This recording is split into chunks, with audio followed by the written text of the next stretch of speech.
ಧ್ರುವ ಸರ್ಜಾ ಅವರು ನಾನು ಕಾಲ್ ಮಾಡಿ ಈ ಸಿನಿಮಾಗೆ ಮ್ಯೂಸಿಕ್ ಡೈರೆಕ್ಷನ್ ಮಾಡಬೇಕು ಅಂತ ನನಗೆ ಹೇಳಿದಾಗ ನನಗೆ ತುಂಬ ಖುಷಿ ಆಯಿತು. ಮತ್ತೆ ಗೆಳೆಯನ ಜೊತೆ ಎರಡನೇ ಸಿನಿಮಾ ಮಾಡುವಂಥ ಒಂದು ಅವಕಾಶ ಸಿಕ್ಕಿದ್ದಕ್ಕೆ ಬಹಳ ಖುಷಿ ಆಯಿತು. ಪೊಗರು ಫಸ್ಟ್ ಸಿನಿಮಾ, ನಂತರ ಇವಾಗ ಬರ್ತಾ ಇರೋದು ಕ್ರಿಮಿನಲ್.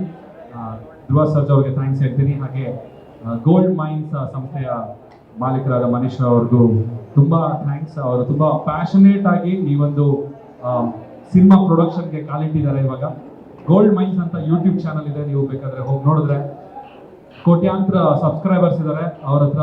ಆಲ್ಮೋಸ್ಟ್ ಸೌತ್ ಇಂಡಿಯಾದ ಎಲ್ಲ ಸಾಕಷ್ಟು ಬಿಗ್ ಸ್ಟಾರ್ಸ್ಗಳು ಆ್ಯಕ್ಟ್ ಮಾಡಿರುವಂತಹ ಡಬ್ಬಿಂಗ್ ಸಿನಿಮಾಗಳನ್ನ ಅವರು ಯೂಟ್ಯೂಬ್ ಚಾನಲ್ನಲ್ಲಿ ಹಾಕೊಂಡಿದ್ದಾರೆ. ಸೊ ಅವ್ರಿಗೆ 100+ ಮಿಲಿಯನ್ ಸಬ್ಸ್ಕ್ರೈಬರ್ಸ್ ಇದ್ದಾರೆ. ಸೊ ಕನ್ನಡದಲ್ಲಿ ಮೊದಲನೇ ಬಾರಿಗೆ ಅವರು ಪ್ರೊಡಕ್ಷನ್ ಮಾಡೋಕ್ಕೆ ಕಾಲಿಟ್ಟಿದ್ದಾರೆ. ಅವ್ರಿಗೆ ವೆಲ್ಕಮ್ ಮಾಡ್ತಾ ನಮ್ಮ ಕರ್ನಾಟಕದ ಜನತೆಯ ಪರವಾಗಿ ಒಂದು ಹೊಸ ಪ್ರೊಡ್ಯೂಸರ್ಗೆ ನಾವು ಸುಸ್ವಾಗತ ಕೋರೋಣ ಅಂತ ಹೇಳ್ತಾ, ಹಾಗೆ ನೆಕ್ಸ್ಟ್ ರಚಿತಾರಾಮ್ ಅವರು ಈ ಸಿನಿಮಾದಲ್ಲಿ ನಾಯಕ ನಟಿಯಾಗಿ ಆ್ಯಕ್ಟ್ ಮಾಡ್ತಾ ಇದ್ದಾರೆ. ಸೊ ರಚು ಅವ್ರ ಜೊತೆ ಕೆಲಸ ಮಾಡೋಕ್ಕೂ ತುಂಬ ಖುಷಿ ಇದೆ. ಅವ್ರಿಗೋಸ್ಕರ ಒಂದು ಸಾಂಗ್ ಬೇರೆ ಕಂಪೋಸ್ ಮಾಡಬೇಕಾಗಿದೆ ಈ ಕಥೆಯಲ್ಲಿ. ಅವ್ರಿಗೋಸ್ಕರ ಸಾಕಷ್ಟು ಮ್ಯೂಸಿಕ್ ಮಾಡಬೇಕು.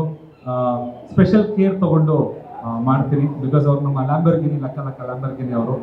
ಸೊ ಅದಾದ ನಂತರ ನಮ್ಮ ಧ್ರುವ ಸರ್ಜಾ ಅವ್ರಿಗೆ ಇನ್ನೊಂದು ದೊಡ್ಡ ಜವಾಬ್ದಾರಿ. ನಾನು ಧ್ರುವ ಸರ್ಜಾ ಹಾಗೂ ನಮ್ಮ ಮುರಳಿ ಮಾಸ್ಟರ್ಗೆ ದೊಡ್ಡ ಜವಾಬ್ದಾರಿ ಇದೆ. ಯಾಕಂತ ಹೇಳಿದ್ರೆ ನಾವು ನಮ್ಮ ಕಾಂಬಿನೇಷನ್ ಅಲ್ಲಿ ಬಂದಂತ ಹಾಡು ಖರಾಬು ಬಾಸು ಖರಾಬು ಅಂತ ಪೊಗರು ಸಿನಿಮಾದು 325 ಮಿಲಿಯನ್ ವ್ಯೂಸ್ಗಳು ಪಡ್ಕೊಂಡಿದೆ. ಅದು ಯೂಟ್ಯೂಬ್ನಲ್ಲಿ ಕನ್ನಡದ number 1 most viewed song of Kannada cinema industry.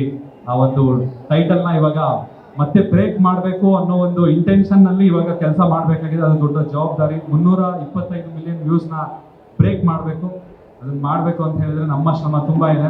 ಅದ್ರ ಜೊತೆಗೆ ನಿಮ್ಮೆಲ್ಲರ ಸಹಕಾರ, ಸಪೋರ್ಟ್, ಮೀಡಿಯಾದವರ ಸಪೋರ್ಟ್ ಆ್ಯಂಡ್ ಕರ್ನಾಟಕ ಜನತೆಯ ಸಪೋರ್ಟ್, ಹಾಗೆ ಧ್ರುವ ಸರ್ಜಾ ಅವರ ಫ್ಯಾನ್ಸ್ ಎಲ್ಲರ ಸಪೋರ್ಟ್ ಬೆಂಬಲ ನಮಗೆ ಬೇಕಾಗಿದೆ.